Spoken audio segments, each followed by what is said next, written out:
Hi friends, welcome back to my channel Bhavapuri Kitchen. Thumbnail చూడగానే మీరు కూడా excite అయ్యారు కదా! నేను కూడా అంతే ఎక్సైట్‌మెంట్‌తో ఈ కర్రీ ప్రిపేర్ చేశానండి. ఎందుకంటే ఇది వంకాయ ఎండు చేపల కర్రీ అండి. చెప్తుంటేనే నాకు నోరు ఊరిపోతుంది. ఎంచక్కా వేడి వేడి అన్నంలో ఈ వంకాయ ఎండు చేపలు వేసుకొని తింటే అబ్బబ్బబ్బబ్బా! సూపర్ ఉంటది. అండ్ దీంట్లో పచ్చి మామిడికాయ ముక్కలు వేసాం కాబట్టి ఆ పులుపు తగులుతూ ఇంకా లేట్ చేయకుండా వీడియో స్టార్ట్ చేసేద్దాం. నేను 5 ఎండు చేపలని తీసుకున్నాను. వాటిని శుభ్రంగా కడిగి పెట్టుకున్నానండి. ఎండు చేపలది తల, తోక 2 తీసేసాను. అలాగే పక్కనుండే వింగ్స్‌ని కూడా తీసేసాను. అండ్ చేప మీద మనకు లైట్‌గా పొలుచులాగా ఉంటదండి.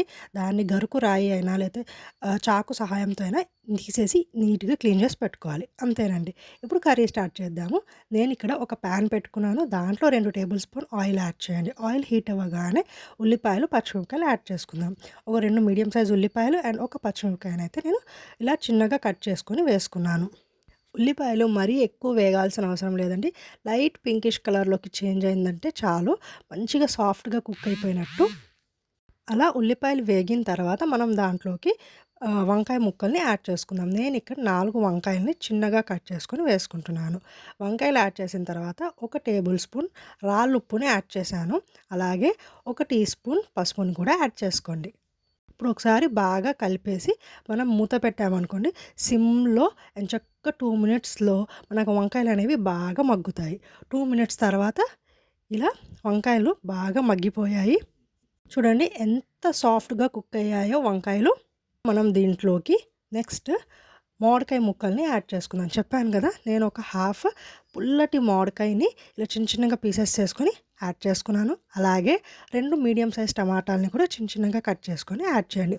వంకాయలు మగ్గకపోతే మనం టమాటాస్‌ని అస్సలు యాడ్ చేయొద్దు. ఎందుకంటే టమాటాస్ అండ్ ఈవెన్ మామిడికాయని కూడా యాడ్ చేయకూడదండి. ఎందుకంటే వాటి పులుపుతనం వల్ల వంకాయలు అస్సలు మగ్గవు, సాఫ్ట్ అవ్వవు. వంకాయలు సాఫ్ట్ అయ్యాకే యాడ్ చేయండి. అదంతా బాగా కలుపుకున్నాక ఇక్కడ నేను ఒక 2 టేబుల్ స్పూన్ కారంని యాడ్ చేసుకుంటున్నాను. నా స్పైస్ బట్టి 2 టేబుల్ స్పూన్ యాడ్ చేస్తున్నాను. మీరు తక్కువ స్పైస్ తింటారంటే ఒక 1 టేబుల్ స్పూన్ యాడ్ చేసుకోండి.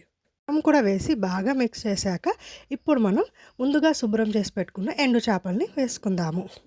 ఎండు చేపలు వేసిన తర్వాత ఒకసారి బాగా మిక్స్ చేసుకోండి. ఆ తర్వాత మనం మూత పెట్టేసామనుకోండి సిమ్‌లో ఉంచి కాసేపు బాగా ఫ్రై అవుతాయి. ఆ తర్వాత మనం వాటర్‌ని యాడ్ చేసుకుందాం.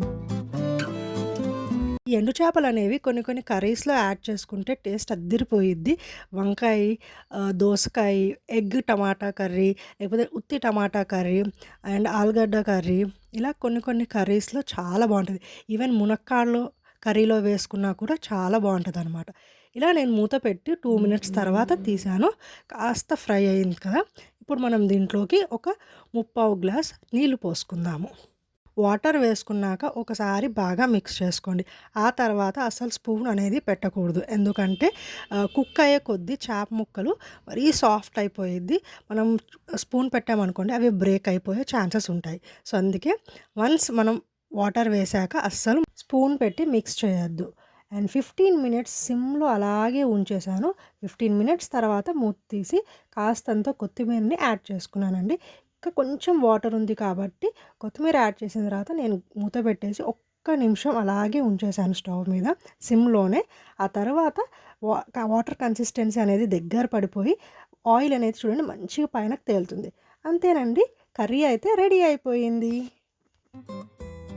ఇవాళ మీ అందరితో వంకాయ ఎండు చేపల కర్రీ ఎలా చేసుకోవాలో సింపుల్గా, అది కూడా నా స్టైల్లో మీ అందరితో షేర్ చేశాను కదా!